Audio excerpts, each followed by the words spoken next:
Bapak, Ibu, saudara-saudara yang dikasihi oleh Tuhan kita Yesus Kristus, salam dan damai sejahtera bagi kita semua. Kita bertemu lagi di dalam pendalaman pelajaran sekolah sahabat kita yang ketiga untuk Sabat tanggal 18 April 2020. Judulnya, Pandangan Yesus dan Para Rasul terhadap Alkitab. Bagaimanakah pandangan Yesus? Bagaimanakah pandangan para rasul dalam perjanjian baru? Saudaraku, sangat disayangkan di zaman kita sekarang ini, zaman postmodern di mana kita hidup, secara meluas Alkitab ditafsirkan hanya sebagai opini, pandangan, gagasan, buah pikiran manusia yang hidup di zaman kuno, zaman primitif, yang tidak mengerti dan memahami tentang kehidupan di zaman postmodern seperti kita yang hidup sekarang ini di zaman milenial. Saudara-saudaraku,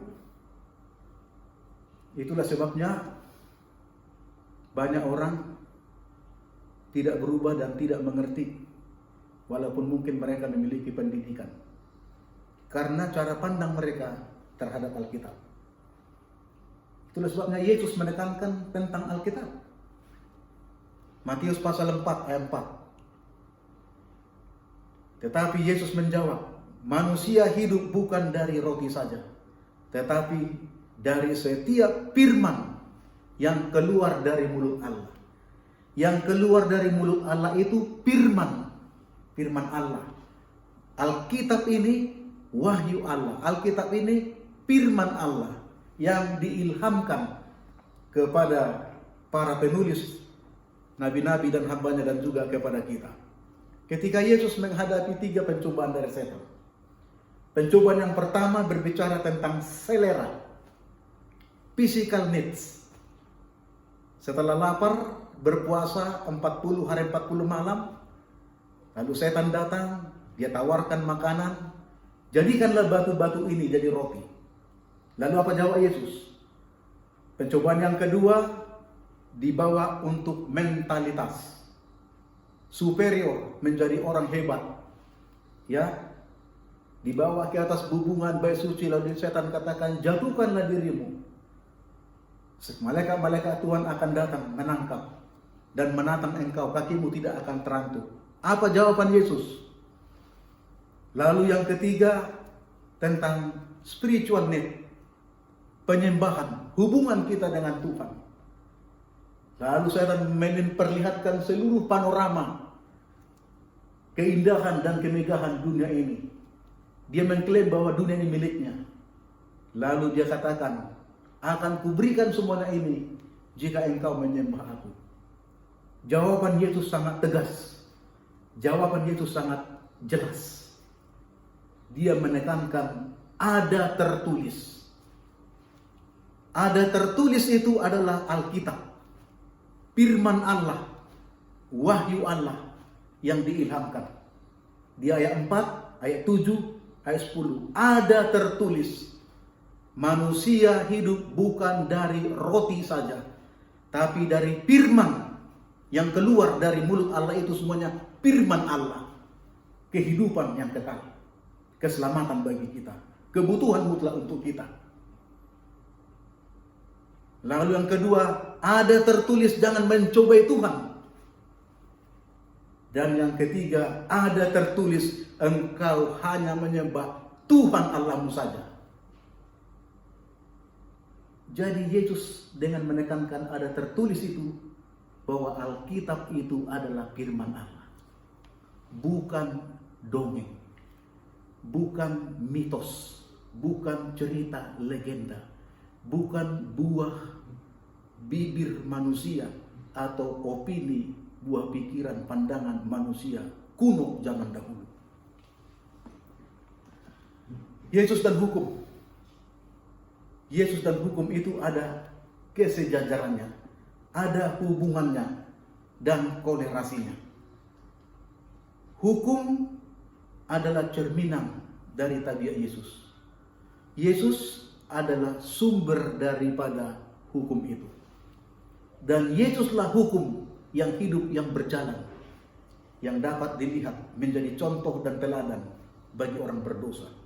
Ketika Yesus mengajarkan murid-muridnya dalam melayani, membuat berbagai penyembuhan, mujizat, mengkhotbahkan, dia menekankan dan meninggikan hukum Allah. Bukan hanya hukum-hukum yang ditulis oleh kitab Musa, tetapi seluruh perintah Allah adalah firman Allah, hukum Allah, dan kehendak Allah untuk manusia. Saudaraku, Yesus dan Alkitab secara keseluruhan, Perjanjian Lama dan Perjanjian Baru, itulah Alkitab. Saudaraku, ketika Yesus bangkit dari kubur, dia bertemu dengan dua orang muridnya ketika perjalanan menuju Emmaus. Lukas 24 ayat 13 sampai 35 dapat kita baca. Dan khususnya juga di ayat 44 dan 45. Ada penekanan Yesus yang sangat penting di sana, yang berbicara tentang mengutip dari buku Perjanjian Lama. Tidakkah kamu baca bahwa semua yang diceritakan tentang anak manusia, tentang Yesus Kristus, dalam kitab Musa dan kitab para nabi? Kitab Musa, tulisan Musa, Kejadian, Keluaran, Imamat, Bilangan, dan Ulangan. Dan tentu juga kitab nabi-nabi, nubuatan, tulisan nabi-nabi. Lalu di ayat 44, kembali Yesus menekankan kepada muridnya bahwa semua yang ditulis di dalam kitab Musa, Mazmur, dan kitab para nabi tentang aku, kata Yesus, tentang anak manusia, harus digenapi. Menyatakan bahwa Alkitab ini firman Allah. Yesus sumber hukum dan firman. Dan Alkitab ini seluruhnya menyatakan kehendak dan rencana Tuhan. Yesus yang berkuasa, firman ini juga berkuasa untuk mengubah kita. Dalam Matius 28 ayat 18 sampai 20, Yesus mengatakan, segala kuasa di sorga dan di bumi sudah diberikan kepada aku, kata Yesus. Jadi pergilah ke seluruh bangsa, ajarlah mereka, baptislah mereka dalam nama Bapa, Anak, dan Roh Kudus, dan ajarlah mereka melakukan segala yang telah kuperintahkan kepadamu. Dan ketahuilah aku akan menyertai kamu sampai akhir zaman. Jadi seluruh Alkitab ini bersumber dari Yesus, dan Yesus berkuasa untuk mengubah orang. Ajarlah mereka menurut segala sesuatu yang telah kuperintahkan, kuajarkan kepadamu. Karena Yesus berkuasa kepada orang supaya sanggup untuk melakukan kehendak Allah. Yesus dan asal mula Alkitab. Perjanjian Lama berasal dari Allah. Perjanjian Baru sebahagian berasal dari Perjanjian Lama. Berarti berasal dari Allah. Perjanjian Baru juga datang ilham wahyu kepada para penulis Perjanjian Baru. Juga datang dari Allah. Semua Alkitab ini, Perjanjian Lama dan Perjanjian Baru, berasal dari Allah. Dan Yesus adalah Allah yang mengilhami para penulis Alkitab. Itu dapat kita baca dalam Matius 5 ayat 12, 13, 57 dan 23 ayat 34 sampai 36 dan Markus 6 ayat 4. Saudara,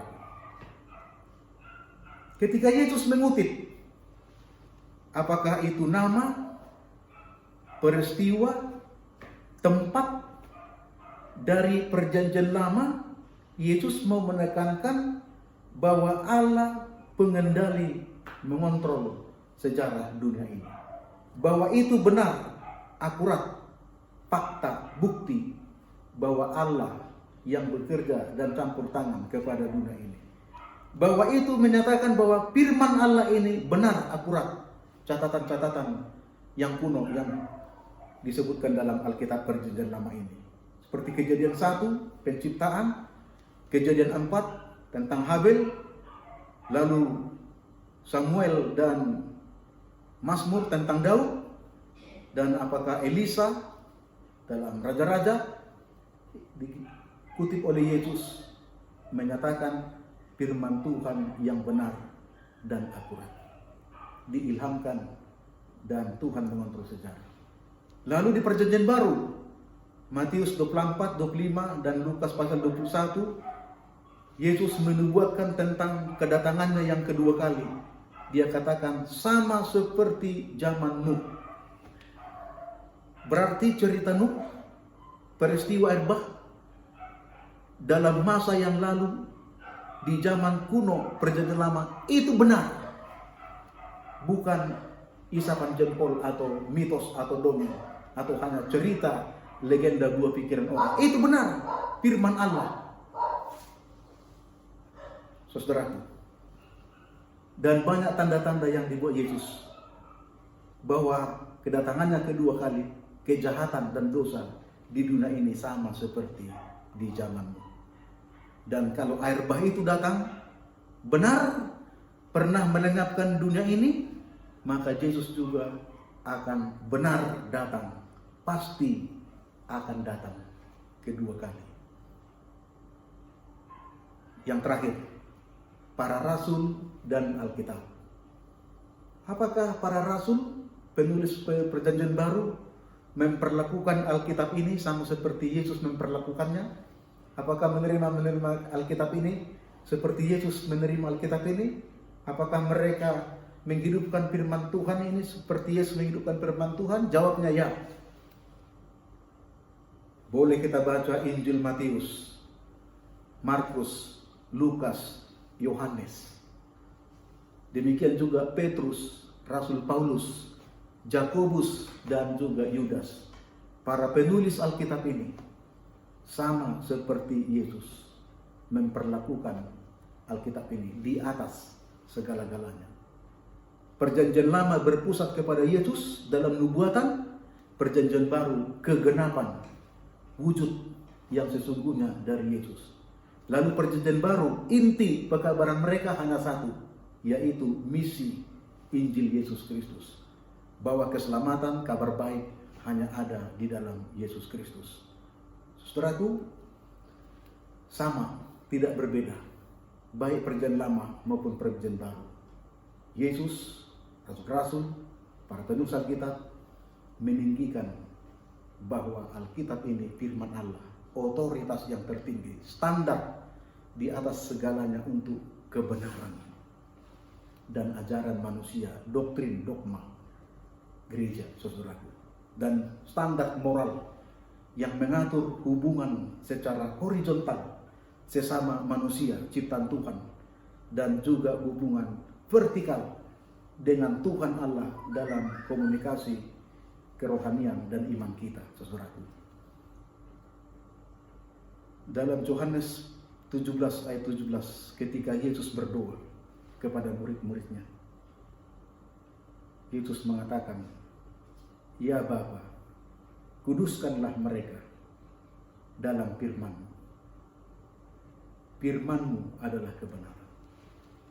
Kuduskanlah mereka dalam kebenaran. Firman-Mu adalah kebenaran." Kembali Yesus mengatakan bahwa Alkitab ini kebenaran Allah, standar untuk satu-satunya tentang kebenaran. Alkitab ini wahyu Allah. Alkitab ini firman Allah. Kuduskanlah mereka dalam kebenaran. Firman-Mu adalah kebenaran. Kiranya itu yang menjadi bahagian kita. Terima kasih atas perhatian Bapak dan Ibu. Tuhan memberkati kita semuanya. Amin.